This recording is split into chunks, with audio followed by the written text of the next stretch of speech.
Yo espero entusiasmaros a todos, igual que se ha entusiasmado María Antonia, ¿no? Porque la verdad es que para una cosa como esta, nueva, sí que vamos a necesitar la ayuda no solamente de los artistas que tienen las manos, que lo van a hacer posible, sino también mucho asesoramiento profesional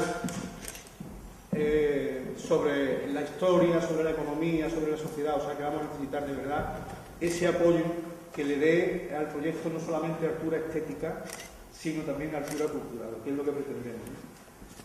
Yo he dividido lo que os quiero decir en tres partes. La primera es presentaros al protagonista. El protagonista es el pueblo primigenio de Río Tinto, el desaparecido pueblo de Río Tinto, que es lo que queremos mostrar, que nos duele en el alma que las nuevas generaciones no sean capaces ya ni siquiera de ubicarlo, porque no hay ni el más mínimo resto que te permita decir aquí hubo una vez un pueblo, que fue además el pueblo original de Río Tinto, antes del pueblo impuesto por los británicos, un pueblo con regusto, con sabor, con autenticidad, que por fortuna tuvimos y que por desgracia no tenemos. Como nos duele que esa historia no se haya transmitido, nosotros no queremos que ese conocimiento solamente se transmita a través de las fotografías, que afortunadamente hay muchas, o de los planos, que también afortunadamente hay muchos, sino que queremos hacer una cosa tangible que pueda verse y casi pueda tocarse. Lógicamente estamos hablando de una reproducción del pueblo mediante maquetas, que es lo que os quiero contar ahora. Voy a empezar la historia al revés. Os decía que lo había dividido en tres partes. La primera es presentaros al protagonista, la segunda hablar muy sucintamente del proyecto y la tercera presentaros el proyecto, la idea inicial del proyecto, que yo estoy seguro que irá cambiando a medida que vayan cambiando las horas, o sea que pueden cambiar en horas. Por ejemplo, una nueva iniciativa que no está recogida en el proyecto es también honrar un poco la procedencia del riotinteño y de los habitantes de Río Tinto de hoy. Tenemos la gran fortuna de ser descendientes de España entera, porque hubo un aluvión de gente a finales del siglo XIX y sobre todo a principios del siglo XX, que vinieron de toda España, que se asentaron aquí, que nos dejaron con un poquito de su sangre, de su sabiduría, de su música, de su cultura, y eso ha hecho que el riotinteño seamos muy ricos en ese aspecto, pero muy peculiares también en cuanto a personalidad, porque también es una mezcla extraña. Y la tercera parte, como os digo, es ya sobre un plano del edificio que se ha destinado para contener el museo, explicaros un poco cómo nos gustaría que fuera ese proceso de avance. Sabemos que el proyecto es muy grande, no estamos locos, sabemos que puede dilatarse algunos años, pero toda gran aventura comienza dando un primer paso y nosotros es lo que estamos haciendo. Afortunadamente ayer ya el Ayuntamiento lo respaldó, además decimos con satisfacción que lo respaldó con la unidad de voto de todos los grupos políticos y de alguna manera se adquiere un compromiso de continuidad con eso.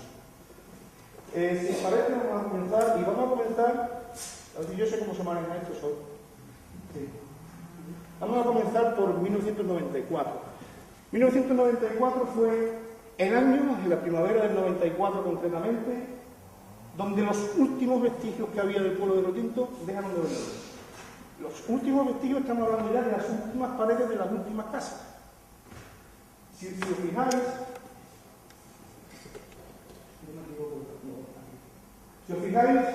la cantera de estériles de la Puerta de Cerro Colorado, poco a poco se va comiendo lo que una vez fue un hermosísimo pueblo. Ahí sí que nos quedamos sin referencia, en el 94. Esta fotografía es muy curiosa, es paradójica. Lo que vemos en el centro fue una vez la capilla de la Plaza de Toros de Río Tinto. ¿Y por qué es paradójica? Pues porque la capilla de la Plaza de Toros de Río Tinto fue casi de lo primero que se derrumbó en el viejo Río Tinto. Y sin embargo, una parte de ese primer derrumbe se mantuvo también hasta el final, hasta que desapareció por completo el pueblo. A modo de anécdota, me parece que es un tema interesante que conozcáis. Estos son los restos también de una serie de fotografías que afortunadamente Rafael Boza, un entusiasta también de la historia de aquí, tuvo a bien nacer antes de enterrarlo, porque él era el que conocía la pala y que tuvo la desgraciada fortuna de enterrarlo. Esta fotografía que te ha gustado mucho, María Antonia, eso era un pilar donde la gente iba con sus cántaros por agua. Arriba estaría el alto de la mesa, la ladera del alto de la mesa, y el pilar recogía el agua de la tierra, de ahí, desde el alto de la mesa. Cuando todavía no había agua corriente y los pueblos se abastecían de fuentes y de pilares, esto fue lo último también que quedó en ese sentido del viejo pueblo. El puente Sarroca, que fue famoso también, tenemos unas fotografías preciosas de primero del siglo, de los trenes circulando por arriba y por abajo de este puente. Y es un poco penoso tener que ver imágenes como esta, ¿no? Porque además es una arquitectura que debió haberse conservado en su momento. Ahora vamos a retroceder, pero he dicho que voy a contar la historia hacia atrás. El pueblo desapareció realmente en el 94 por completo, pero el despoblamiento de las últimas calles que quedaban, que eran 2 calles y algunas construcciones aisladas arriba en la parte superior de lo que era la Plaza de España, el desmantelamiento empezó antes, a mediados de los años 70. Fue cuando la gente empezó a abandonar sus casas ahí y se trasladaron al nuevo núcleo urbano del valle. Estas fotografías son como si hubiera habido una plaga de zombies y se hubiera llevado simplemente, hay algunos que son muy espectaculares, que a veces la vamos viendo.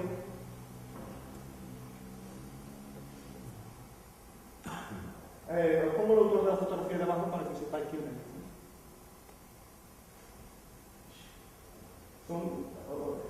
A mí de esta fotografía me asombra un poco ese cultivo de tal. A ver, ¿no hay un cultivo de eso sería una habitación. Entraron aquí ese cultivo. No sé si con alguna intención, no lo puedo saber. Pero resulta también extraño. Yo me imagino a las personas que vivieron allí, aquí tenemos algunos. Se acostumbraba a eso. En encima de las camas. Pudiera ser la escuela de las niñas. A mí me suena eso. Pudiera ser la escuela de las niñas. Pudiera ser la escuela de las niñas. Claro, entonces en esa época, claro. Pudiera ser. A mí me sonaba esto. Sí, ahora las espaldas de los niños que era abajo. Sí, pero me suena esto más como la calle Méndez Núñez. No lo sé, la verdad es que es un poco difícil ubicar esta fotografía. Pero si nos basamos en la secuencia de fotografías que hemos visto al principio, que era la calle Méndez Núñez, puede ser la trasera de las casas de Méndez Núñez. Puede ser, ¿no? Esta, la calle Trafalgar, esa calle es de finales del 19. Como veis, el rebusto de la arquitectura no tiene nada que ver con la arquitectura que podéis ver en el pueblo actual. No tiene nada que ver. Lo hablaba también antes con María Antonia. No es que tuviera grandes proezas arquitectónicas en el pueblo, porque es un pueblo del siglo XVIII, no es más posterior, pero sí tenía el rebusto del cuidado de la arquitectura en el sentido de mezclar piedra con ladrillo, el reborde y el revoque con ladrillo visto, esa serie de cosas que ahora no vemos aquí, excepto en algunos edificios nobles construidos por los ingleses, ¿no? Nos cambiaron este pueblo, no entramos en ese análisis ahora con el objetivo de esta charla, pero nos cambiaron ese pueblo con personalidad por otro sin ninguna personalidad. O sea, esto sería fuente de inspiración, de hecho lo ha sido, para algún poeta que quiera hablar del amor y que hable de rincones escondidos en el pueblo, entre plaquitas pequeñas y debajo de reinas de hierro. En el pueblo nuevo no había esa posibilidad, eran todos ángulos rectos, ni había plaquitas ni rejas. Luego entonces el amor furtivo había que hacerlo fuera, ahí posiblemente no, es una visión poética un poco extraña. Estas sí son las casas de la calle Núñez, estas son una colección de fotos de Martín Galo, que también tuvo la precaución de hacer antes de que desapareciera todo. Estoy hablando del final de los años 70 del pasado. Estas fueron las primeras construcciones que los ingleses hicieron aquí, en la zona.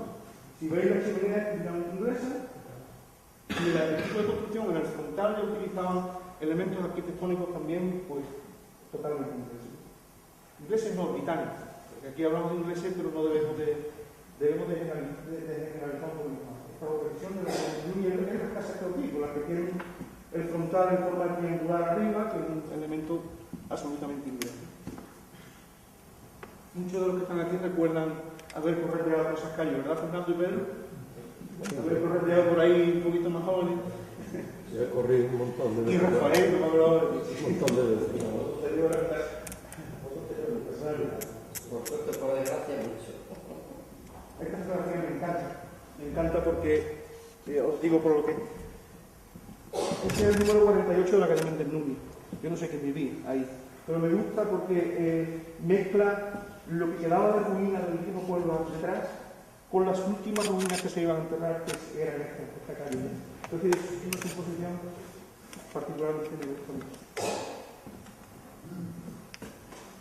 La vieja escuela, más de uno hemos ido. Yo tuve la suerte de asistir a un curso ahí todavía. Esa escuela. Esa es la de los niños abajo y arriba de las niñas. Eso es, en el parador, o sea, que estaba sentado para. Pues interrumpir cuando queráis, ¿eh? A mí lo que me gustaría que tuviéramos una charla interactiva, ¿no? Otra vista de la niña, estas son las fotos de Perea, estas son del año 76, de 1976, toda esta serie. El edificio que vemos ahí, que es el principio, la red de Falgar, era un casino de sociedad. Eran los típicos casinos del primero del siglo XX, con ese regusto también de los años 10, entre el 10 y el 20, este completamente se construyó en 1912. Tenemos mucha documentación por fortuna, incluso del interior. Tenemos los planos originales del edificio. Su uso era, la parte superior era, había un salón social abajo y un salón de baile arriba, y una biblioteca. Y la parte, porque como el edificio daba a dos calles, porque el pueblo era sumamente accidentado, la parte de abajo era un almacén de comestibles, una tienda de comestibles de la compañía, claro. Los restos del antiguo mercado, el último, que estuvo en la calle, en la Plaza de España, ocupando el espacio que antes había tenido la Plaza de Toros. En el solar que dejó la Plaza de Toros, que era un solar ciertamente alto. Luego construyeron el mercado y el cine. También, no sé quién era, Sanz, iba con su proyector portátil y ponía el cine en la calle. Este era el edificio que os hablaba antes, una vista un poco más específica. Y el grifo al lado. Y esta es la parte inferior de ese mismo edificio que os decía que era la tienda de comestibles de uno de los economatos de la compañía. Tenía varios, este era uno.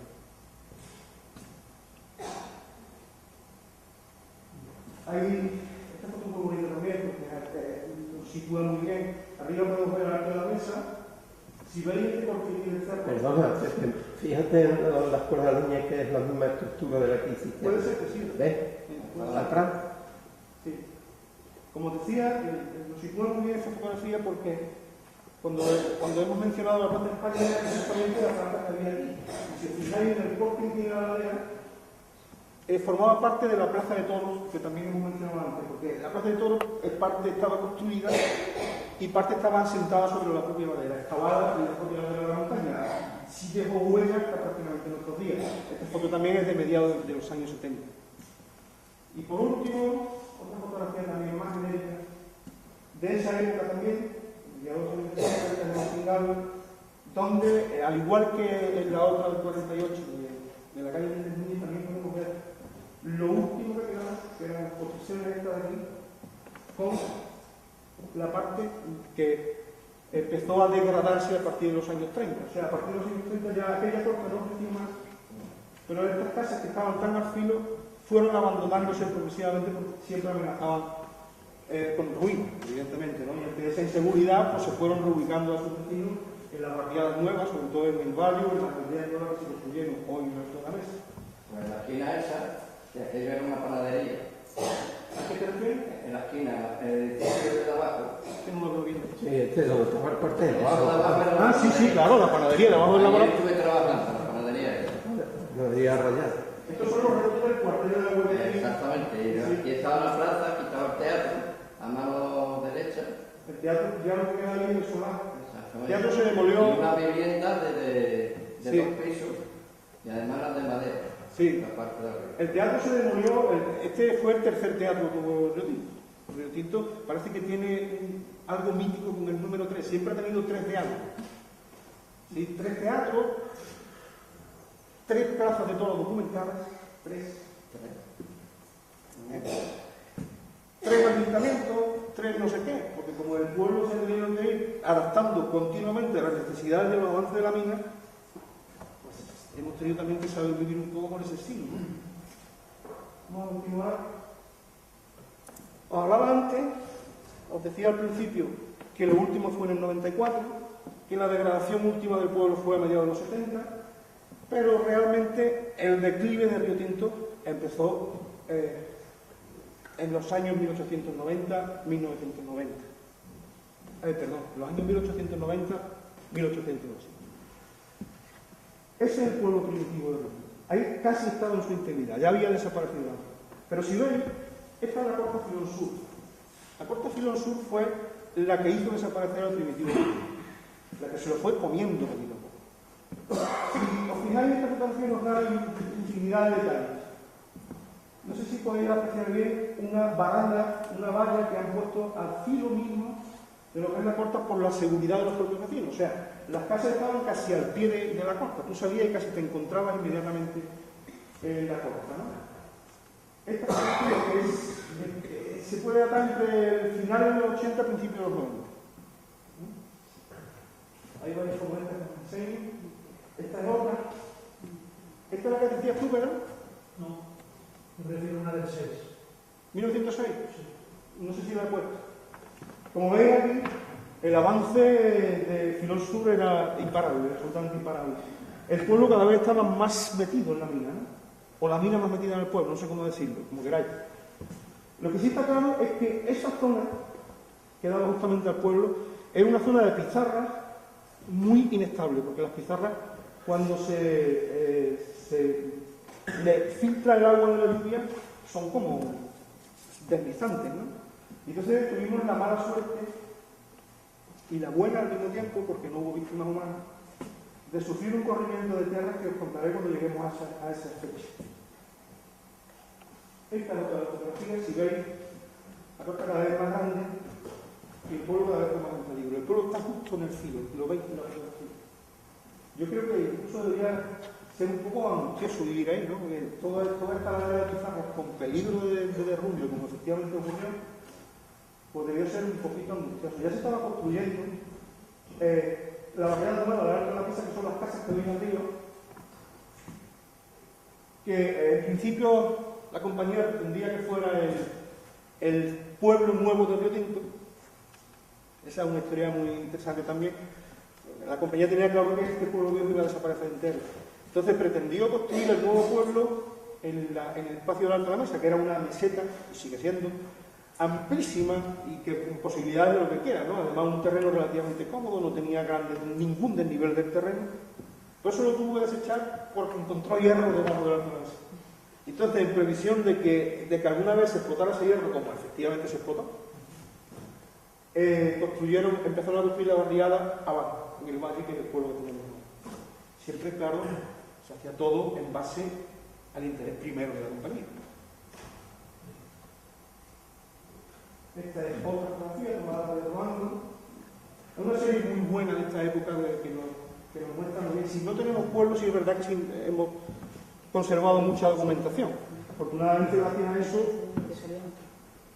podemos mostrarles hoy pues muy bien secuenciada visualmente todo lo que es la evolución del núcleo urbano. Habría que cometer otro trabajo muy interesante también, que sería, o sea que tenemos que ir pasito a pasito, sería la transición de un pueblo a otro, cómo uno va desapareciendo mientras otro va creciendo, ¿no? Y entonces mostrar eso de una manera visual que nos permitiera conocerlo mucho mejor. Esta es esa fotografía. Esa es 1906, me parece que sí, ahí ya ha desaparecido pues casi la mitad del núcleo urbano. Luego os contaré cómo era el núcleo urbano. Ahí había desaparecido casi la mitad, pero fijaros dónde están los trabajos. O sea, fijaros que hay personas, hombres trabajando ahí, cuando todo se hacía por ferrocarril o por vagonetas empujadas por la fuerza humana, ¿no? Están casi a la puerta de las mismas casas. Incluso se veía, los ingenieros británicos se veían obligados a dejar monteras delante del pueblo a modo de seguridad. Una voladura, saltar una piedra o algo, pues perdería la montera y no le dieron una casa. Aunque muchas veces era inevitable que las piedras llegaran a la casa. Muchas veces pasó. ¿Esta es la línea que queda? ¿Puede ser? Esta fotografía es muy bonita. Esta fotografía es muy bonita porque tenemos una visión muy buena del avance enorme que había dado ya la Corte Filón Sur, que empezó, luego lo veréis en los planos, que empezó siendo un pequeño desmonte aquí en la ladera del Cerro Salomón, que estaba aquí arriba, que fue el inicio de la Corte Filón Sur. Y cómo avanzó siguiendo buscando la veta del mineral, que luego constaba con la corta atalaya que estaría allí enfrente de San Dionisio, pero que era una veta lineal de mineral. Ahí ya vemos mucho mejor, podemos ver mucho mejor el largo de la masa, el avance que dio ya. Ahí no se había explotado todavía hierro. Esta es de 1908. Os dije antes el peligro que suponía que el pueblo estuviera encima de una zona de pizarras y que ya se hubiera generado un hueco tan grande en la corte. Y ocurrió que en 1908, que fue un invierno terriblemente duro de lluvias, llovió durante meses, ocurrió ese desprendimiento de las pizarras y hubo un corrimiento de tierra hacia el vacío que dejaba la Corte Filón Sur. No hubo ninguna víctima humana. Fue en la noche, creo recordar que fue del 10 al 11 de enero, ¿no, Pedro? Fue por ahí. Del 10 al 11 de enero, unas lluvias terribles, no hubo ninguna víctima humana, pero el pueblo se partió por la mitad. O sea, el pueblo quedó partido por la mitad, literalmente partido por la mitad. Las crónicas que hay de la época y los informes que emitieron los inspectores de minas que vinieron a investigar, porque si es verdad, hicieron un estudio y que afortunadamente conservamos esas actas también, nos dicen que en la Plaza de la Constitución, la plaza principal del pueblo, se generó un escalón de 1 metro de altura. O sea, el terreno cedió 1 metro desde el nivel de la plaza. O sea, la plaza quedó hecha a 2 niveles, el pueblo se había partido por la mitad. Esta foto corresponde a eso. ¿Esto por qué no pasa ahora? Saulín, ahora.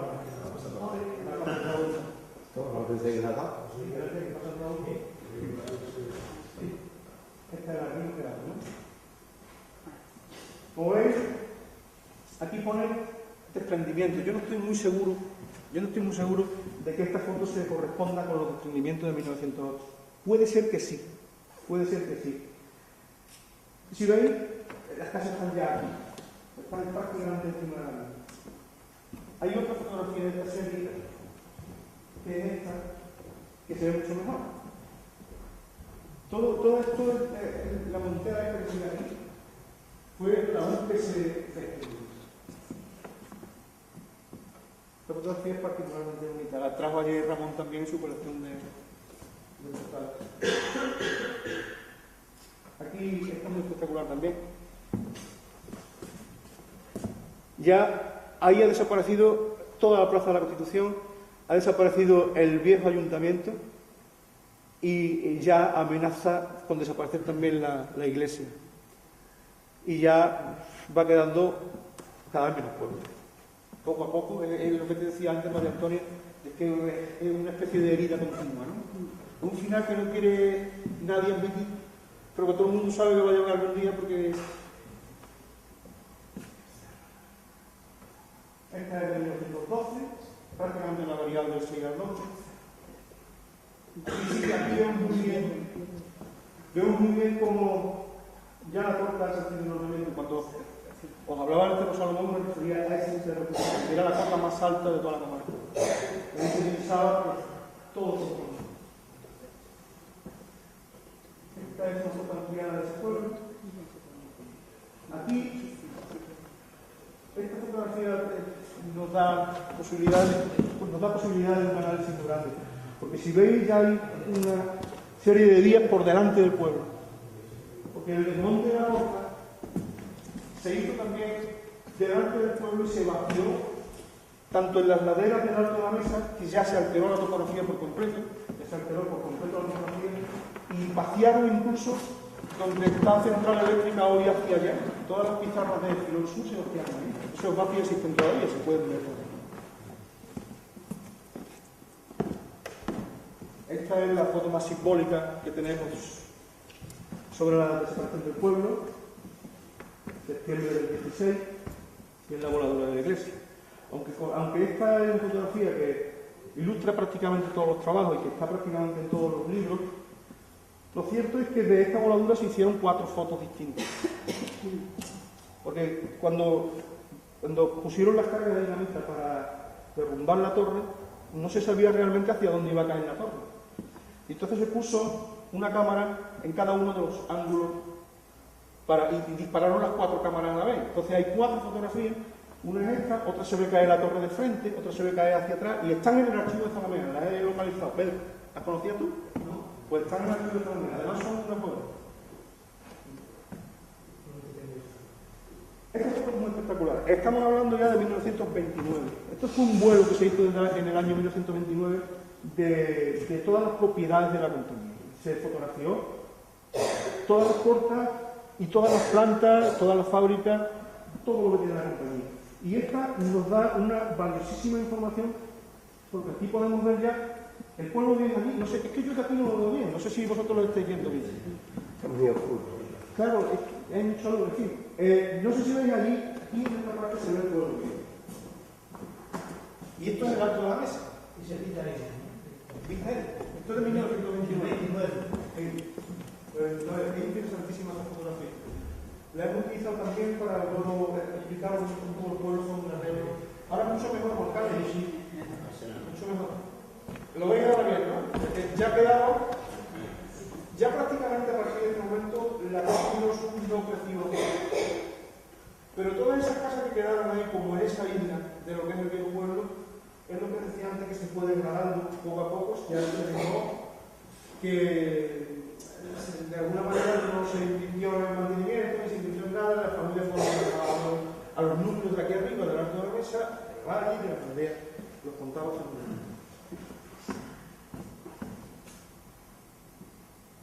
Esta del 32, como veis, prácticamente no ha cambiado, pero aquí sí que vemos con más detalles que es lo último que quedó desde el 32. Esto es muy importante. Os explico ahora lo que decía antes, cómo situamos el pueblo. Si hoy salimos, hacemos una pequeña excursión y decimos, vamos a ver dónde estaba el pueblo, ¿cómo lo hacemos? No tenemos nada, ni un coche, ni nada que nos indique dónde estaba el pueblo. Nosotros, en lo que va a ser el Museo del Pueblo de Benito, queremos también que veáis dónde estaba el pueblo. Y nos hemos basado en este plano de 1891, que es el que más completamente recoge el núcleo urbano del viejo pueblo. Digo el que más completamente porque es cuando, digamos, estamos en su máxima extensión el pueblo, ¿no? Aunque ya habían desaparecido algunas construcciones, como por ejemplo la Plaza de Toros, que está aquí abajo, y algunas construcciones pequeñas, pero esa era la máxima extensión. Es curioso en este plano porque la diferenciación de colores indica qué era propiedad de la compañía y qué era propiedad particular. Y aquí nos hace una aclaración de las principales dependencias del pueblo, donde estaba la escuela, los mercados, donde estaba la cárcel, lo cual nos permite ya disponer de una información muy valiosa a la hora de nosotros acometer el trabajo que vamos a empezar a contar. De este plano hemos obtenido esta plantilla. Esta plantilla es nuestra plantilla de trabajo. Eso es lo que vamos a representar en el museo. Evidentemente, hay una escala que nos permita disfrutar de eso, ¿no? Vamos a hacer una maqueta que va a medir 8 metros por 4, 32 metros cuadrados de maqueta, y vamos a representar ese pueblo entero. Tenemos muchísima información sobre eso, ¿no? Esto es lo que nos va a servir en plantilla. Lo que os decía, ¿dónde estaba el pueblo? Esta es una fotografía de 1971. Es un vuelo aéreo del 71. La compañía encargaba los vuelos aéreos a partir de los cuales luego hacía la topografía.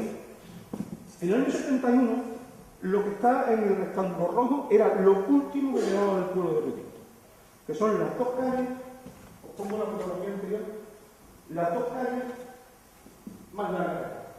Y aquellas pequeñas construcciones ya no existía nada. Como esta fotografía nos sitúa perfectamente donde estaba, nosotros hemos jugado superponiendo ahora a la misma escala de la fotografía el plano sobre ella. Entonces hemos tenido el resto de la población y superpuesto sobre la foto, ¿no? Así, aquí es una ampliación para que veáis qué quedaba. Esto es, digamos, lo que contendría el rectángulo que hemos visto antes, son las dos únicas calles y las posiciones aquí abajo, todo lo de vallas son paredes en ruinas. Y tenemos el filo de la corta ahí que luego veremos con muchísima mayor claridad. Lo situamos muy bien porque esto sí existe. O sea que geográficamente esto nos sirve también como referencia absoluta para luego poder situar sobre el espacio el pueblo. Un puntero te hubiera venido bien. Ahí lo tenemos. ¿Un qué? Un puntero por ahí, por las personas que no saben, La no han visto ni conocen, te ayudaría mucho. Ese es, sobre la fotografía de 1971, la superposición del plano del pueblo entero.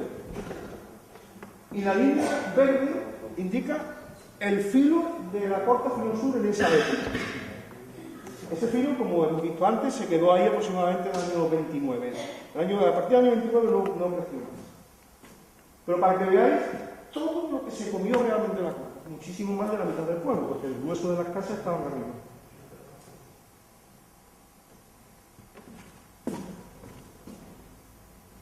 Ahí lo tenéis en perspectiva sobre la fotografía de 1929, o sea que el pueblo se quedaría en el aire sobre la costa y no sur. Y aquí lo tenemos. ¿Dónde estaría hoy, en el 2013? Esa es una fotografía de Google de hace 2 días y también hemos superpuesto ahí, como veis, estaría sobre lo que hoy son escombreras del Cerro Colorado. O sea, no existe absolutamente nada, ninguna referencia. Ahí lo tenéis en perspectiva otra vez, sobre la situación actual. Y aquí tenéis lo mismo, pero es un pueblo. No existe el pueblo ahí. O sea, el pueblo estaría justo en ese llano, que es completamente artificial.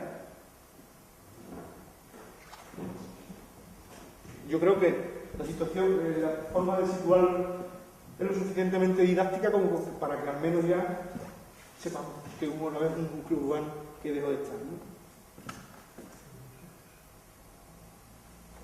Os hablo ya de lo que va a ser la exposición primera, que va a ser el pistoletazo de salida de lo que será en su día el Museo del Pueblo. Hemos tenido la topografía original del terreno. El recuadro marca lo que va a ser nuestra área de trabajo. Hemos tenido la topografía original del terreno. Nos ha costado ciertamente algún trabajo porque no había ningún plano específico de esa topografía. Entonces, para eso hemos tenido que jugar con planos de distintas épocas en los que se nos representara con fidelidad el terreno original sin que hubiera sido todavía alterado, ¿no? A partir de esos planos, que han sido completamente, en este caso, 3 planos distintos, no sé si se ven los pasos ahí, hemos tenido toda la época de ese terreno. Entonces, este es nuestro plano de referencia, nuestro plano de trabajo.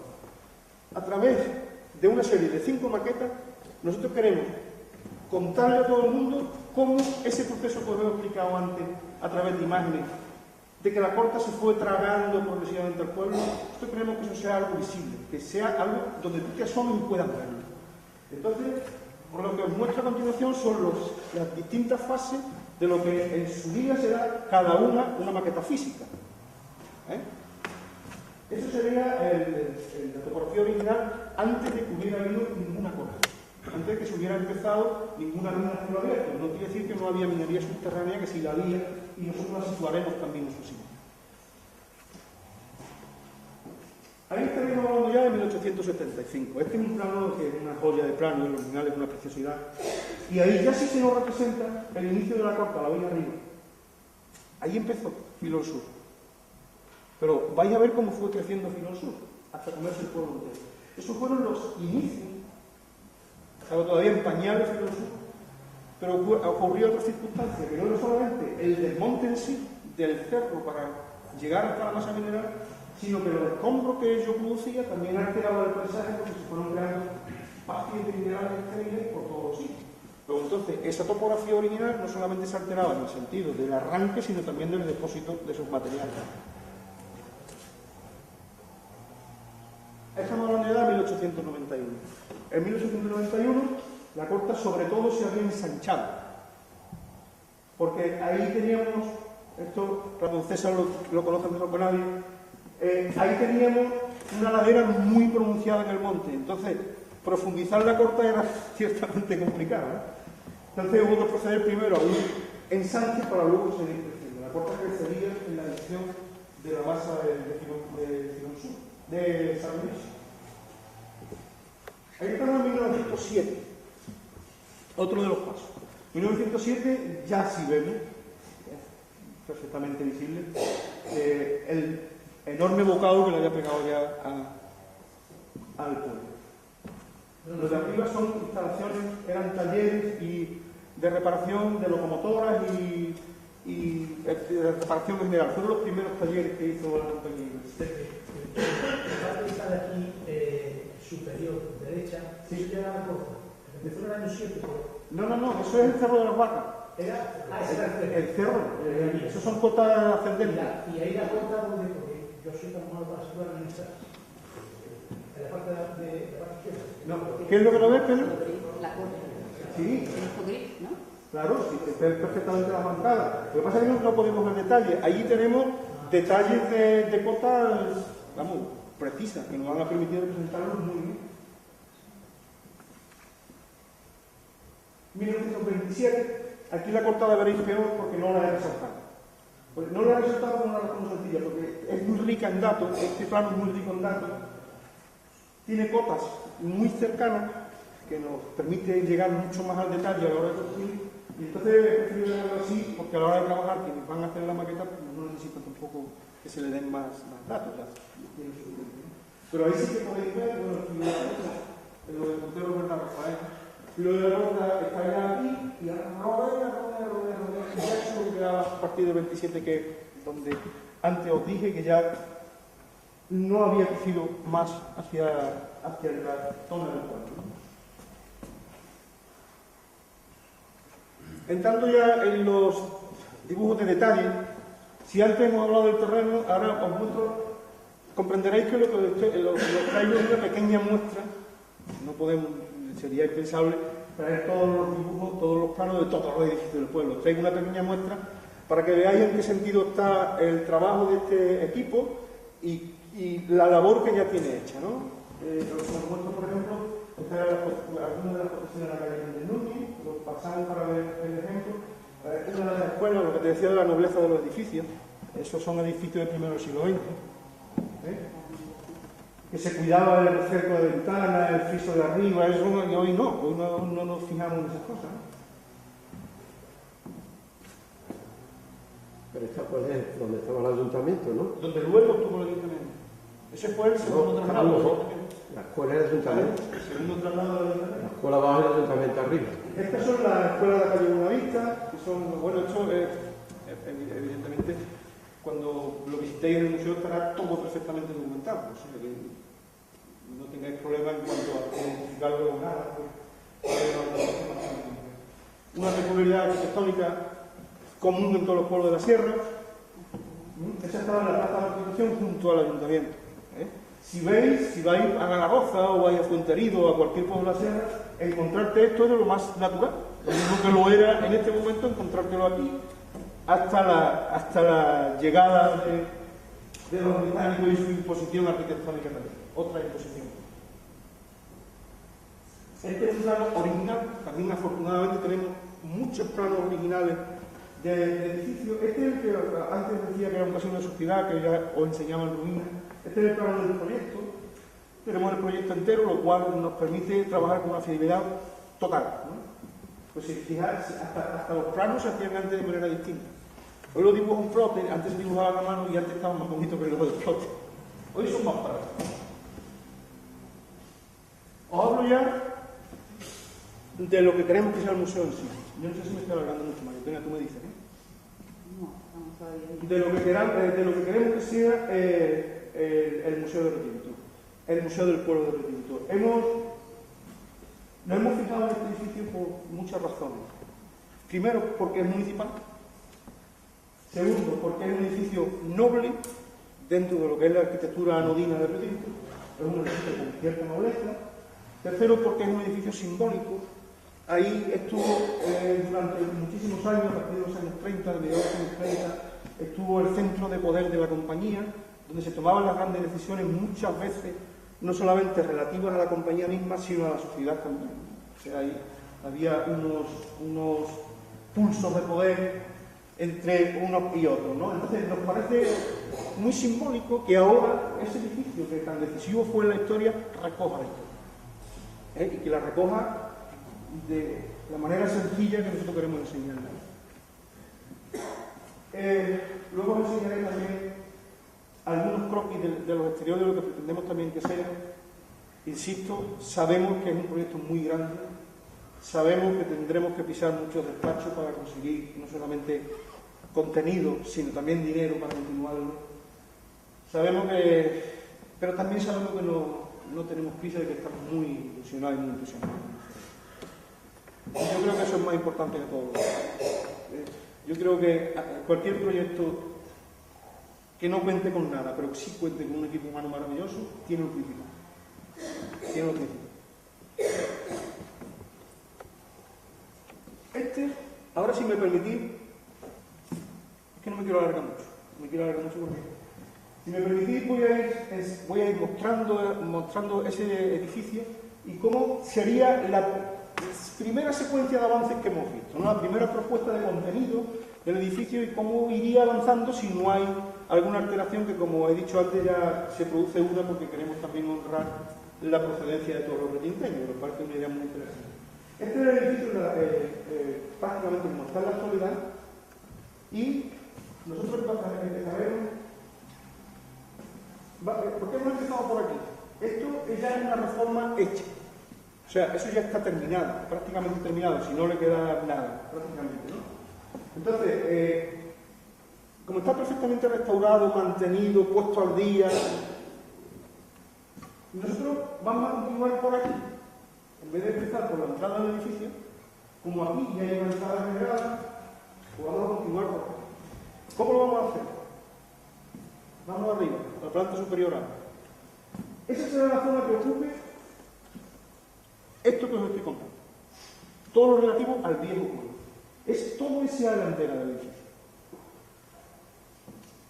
Este primer recuadro contendrá la historia visual, siempre que podamos, de la etapa anterior a la llegada de los británicos, anterior, porque ahí hubo un proceso y una discusión que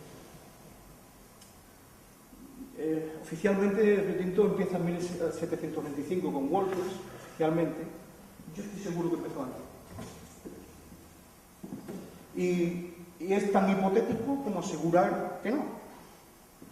¿No? No, lo digo porque alguna persona defiende que cuando vino Diego Delgado, cuando Mendoza manda a Diego Delgado a que inspeccione la zona, se quedaron en lo que es una anécdota histórica, pero bueno, si somos rigurosos lo somos. Se quedaron en lo que es actualmente Nerva. Es lo más lógico. Es lo más lógico. Porque es el único núcleo evidentemente documentado que existía. Porque si vienen dos viajeros a caballo desde Aracena, que no tienen el cuartel general, lo lógico es que se queden en un sitio poblado. Todo eso está muy bien. O sea, no hay nada que diga se quedaron allí, ¿no? Es una hipótesis basada en lo que nos parece más lógico. Pero resulta que encontramos también documentos que nos dicen que también había una venta en el cruce de caminos de la Rondosa, que había una casa en la ladera de detrás que le llamaban la casa de los franceses, que no sabemos qué es. También sabemos que había infinidad de huertas diseminadas, todas susceptibles de darle hospedaje a un viajero. Entonces, es otra hipótesis.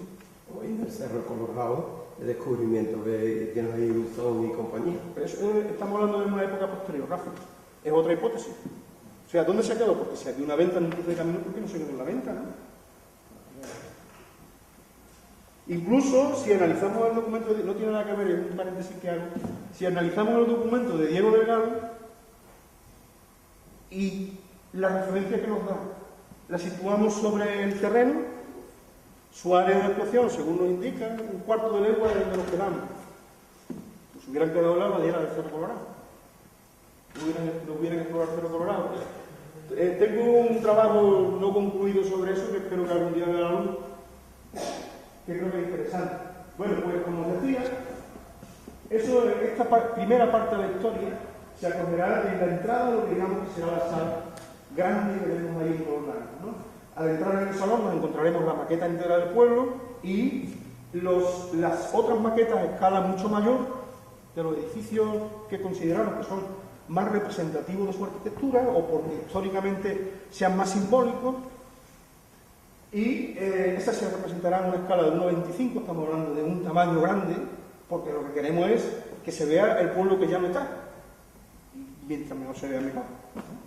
Al fondo vamos a construir a tamaño natural, a escala 1:1, una casa de las primeras casas que hicieron los ingleses para los obreros de Roma. ¿Y por qué construimos eso ahí? Primero porque estamos hablando de una superficie de 40 metros cuadrados. Una casa tenía 40 metros cuadrados. Dividida en 3 estancias, tenemos los planos. Y porque queremos que se establezca una comparación entre la manera en la que vivían los obreros y luego que podáis venir al número 21 de Bellavista y que veáis de la manera que vivía el Estado. Muchas veces la casa de un obrero era el leñero de una casa de un Estado. Con lo que costaba una casa del Estado, se construyó una manzana entera de casas de leñero. Por establecer esa comparación, vamos a hacerlo así. Me diréis, ¿por qué no se hace con una casa de verdad? También se podía hacer con una casa de verdad. Pero ya han sufrido muchas alteraciones desde primero de siglo y nosotros queremos ser fieles a cómo era. Entonces, por eso la vamos... Sí, pero la vamos cuando queráis. Dime. No sé si la verá, o casa de verdad, o ya está. Sí, es. Un espacio donde se interpreta una vivienda británica, y digamos, el barrio. ¿Me hablas de la mesa? Exacto. No hay una sección demográfica, no puede ser la casa del 21, pero bueno, es un foco tecnológico que se explica cómo vivía la Sí, pero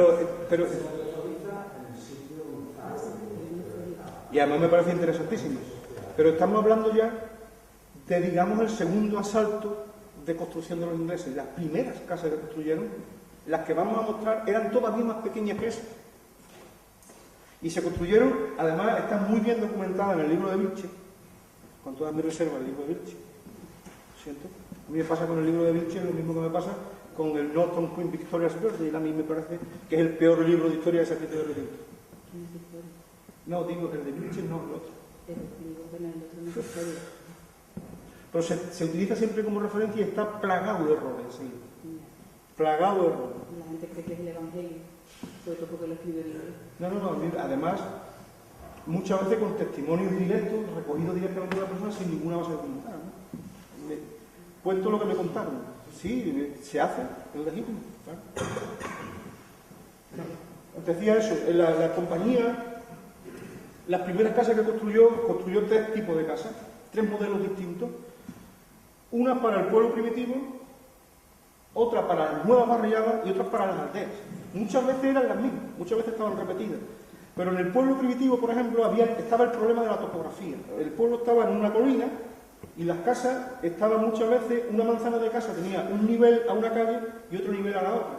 Y entonces eso lo que propició fue que se hiciera un diseño muy peculiar, ¿no? Había una casa encima de otra, una se entraba por una calle, otra por la otra, ¿sabes? Y ese es el que queremos reproducir, las primeras. Y por supuesto dotarla con mobiliario original, ¿no?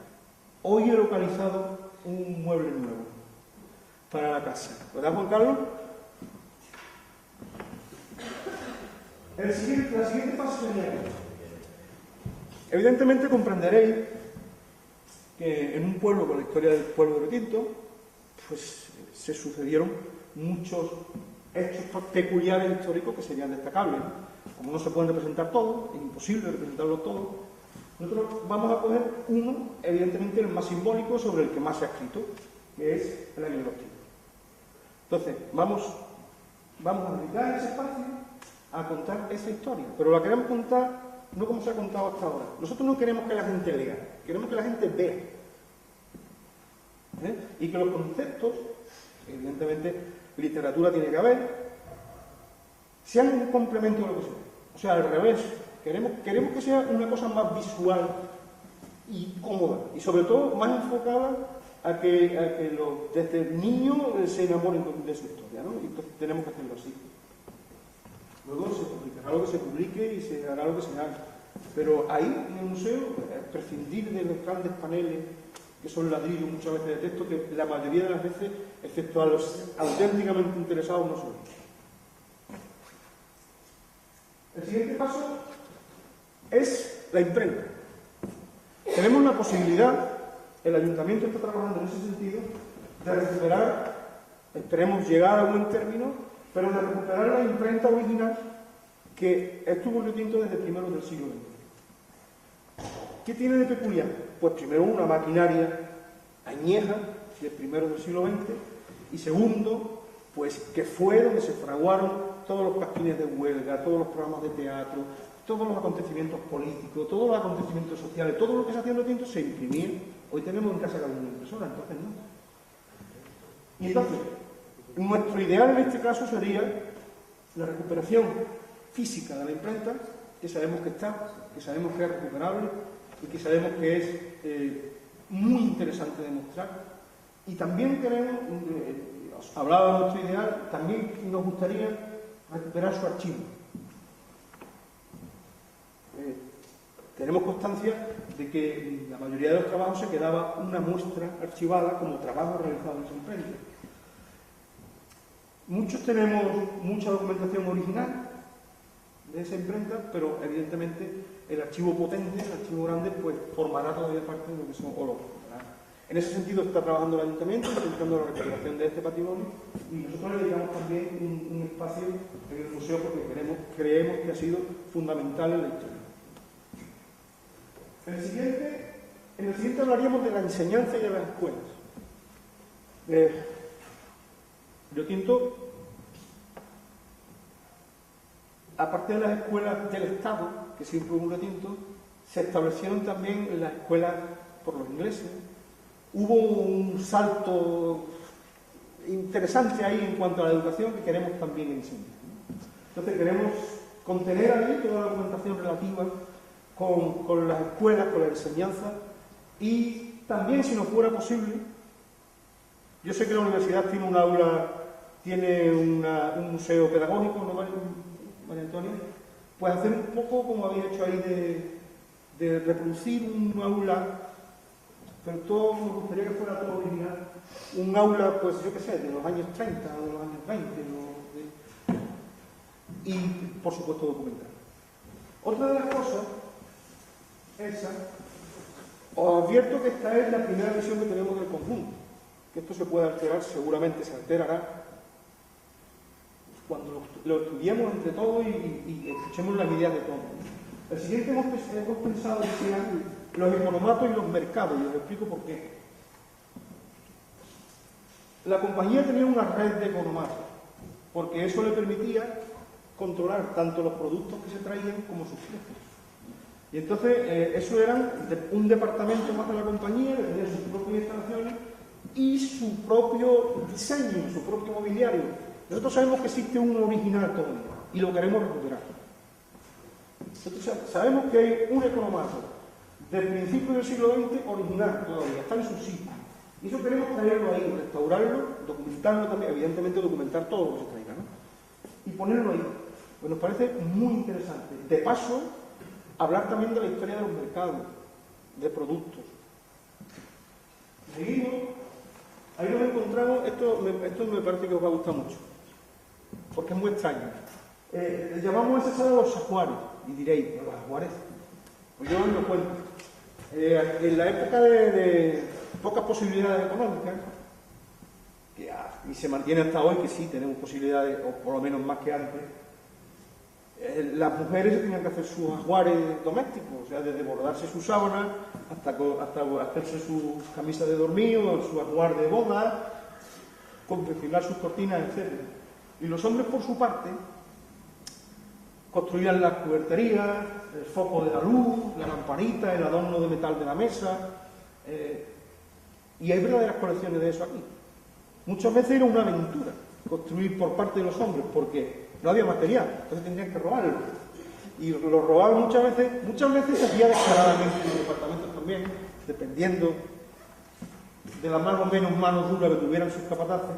Muchas veces se hacían en los departamentos, pero la mayoría de las veces se robaban pequeñas planchitas de metal, de cobre, de acero inoxidable, que luego se traían a casa y eso hacían sus cucharas, sus tenedores. Eso queremos enseñar. La parte de los ajuares de las mujeres nos van a permitir también, y de eso Pedro tiene mucha documentación, sobre el taller de costura.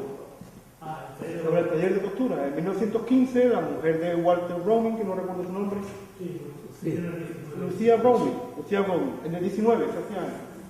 Pues, el 19 murió. El taller se creó el 15, ¿sabes?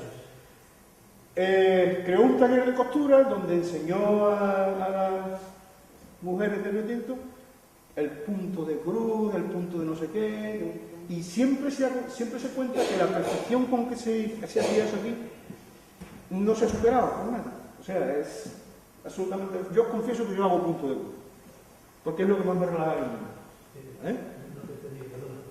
Que yo hago punto de cruz. ¿Haces punto de Sí, cruz? sí. No, claro que dije, ya te digo yo, no veas tú como disfruto. Ya te he visto yo hacerlo. Sí, tranquilamente. Y que era un mariquita. Pues fíjate tú qué problema tendría yo, ¿no? No, pero es cierto porque es ciertamente relajante, ¿no? Lo mío fue una cuestión médica, pero en fin, no voy a contar. Y nos parece que es muy interesante también contar la historia de ese taller de bordado, que luego derivó también por temas de sastrería y cosas de esto, ¿no? Lo que queremos, como veis, es hablaros de la sociedad del pueblo retinto. No he hablado de la mina en ningún momento, nosotros no queremos hablar de la mina. La mina ya está muy bien contada por la Fundación Retinto en el Museo Minero. Perfectamente. Nosotros ese terreno no nos importa. A nosotros no nos importa ni los minerales que se sacaban, ni las toneladas que había. No nos importa. Nosotros queremos hablar del pueblo, de la sociedad, de la gente, de sus vidas, de sus visiones y de la parte humana de nuestra sociedad, no de la parte técnica. Que ya está cubierta, como os digo, por Fundación Retinto magníficamente. Seguimos avanzando. El siguiente sería una gran sala. Sí. Son tradiciones y sociedad y cultura y recreo. O sea, pues ahí se va a englobar todo. O sea, la parte de las tradiciones, sociedad, cultura y recreo, pues hablaremos de las asociaciones locales, de las iniciativas particulares, es una gran sala donde se englobará, digamos, pues la generalidad de la sociedad. ¿Qué hace una sociedad? Ahí lo contamos. ¿Qué hacía la sociedad que lo tiene? Muy peculiar, por cierto. La siguiente sala sería los ayuntamientos. ¿Por qué os cuento esto? Porque, por ejemplo, no sabemos, o al menos no está recopilado por completo, la historia desde la constitución del ayuntamiento hasta el de hoy, quiénes fueron los alcaldes, quiénes fueron los concejales. En ese sentido, pues investigar ahí, mostrarlo ahí, y cómo lo ilustramos visualmente, recuperando el mobiliario viejo del ayuntamiento. Nosotros tenemos un ayuntamiento horroroso, es el edificio más feo del mundo. Tenemos horrible, es una caja de zapatos con ventanas. Es el edificio más feo del mundo. Aquí nos creemos que en lo moderno está lo novedoso y muchas veces no es así. Ese edificio, lo que sí es cierto, que tenía un mobiliario de los años 40 de caoba tallada, que son verdaderas esculturas en madera, son una maravilla. Y eso queremos ponerlo aquí, porque hoy el ayuntamiento es muy funcional, tiene muebles modernos, tiene un edificio horrible, no sé si os lo he dicho. Y entonces recuperar ese patrimonio material y recrear ahí, pues también un ayuntamiento de los años 30, de los años 40, que es la época de los muebles. Nos gustaría cuidar todos los detalles, aunque se dieran ciertas sensibilidades. En esa época, por ejemplo, había fotografías que hoy no nos gustan ver, pero que esto tiene que estar. Seguimos entonces y ya lo puedo ver. Galería de visitantes. Más o menos ilustre. O más o menos ilustre. Eso es, más o menos ilustre. Eso tiene mucha ironía. Eso tiene mucha ironía. Pues tuvimos la suerte, sobre todo desde la llegada de los británicos, de ser visitados, pues en Río Tinto han estado hasta los años 40 prácticamente, todos los presidentes de gobierno, todos los presidentes del Estado, del Senado, todos los presidentes del Congreso, reyes, reinas, princesas, físicos, premios Nobel, artistas primerísimos, escritores primerísimos, figuras de primerísima mano, y todo eso sí que está muy documentado, afortunadamente. Entonces queremos mostrar eso ahí. ¿Por qué más o menos ilustre? Pues evidentemente, pues eso forma parte del criterio de cada uno. Posiblemente a quien a alguien le parezca alguien ilustre, puede que a otra persona no le parezca. Por ejemplo, uno de los visitantes fue Franco, que a mí personalmente no me parece ilustre. Por poneros un ejemplo, ¿no? Pero ahí está. Pero fue el jefe de Estado. Pero fue el jefe de Estado. Pero que tiene, vamos, digo yo, que eso es Más o menos. galería de visitantes. No, pero eso está ahí puesto con ironía, para contarlo a vosotros. No hay que decir lo ilustre que sean. Pues eso te digo que eso depende del criterio de cada uno. Seguimos entonces. Nos vamos ya a la planta de abajo del edificio. Ya hemos cubierto la parte de arriba. Nos vamos a la planta de abajo. En la planta de abajo, en principio, va a haber dos grandes áreas, o se destina al menos espacio para dos grandes áreas.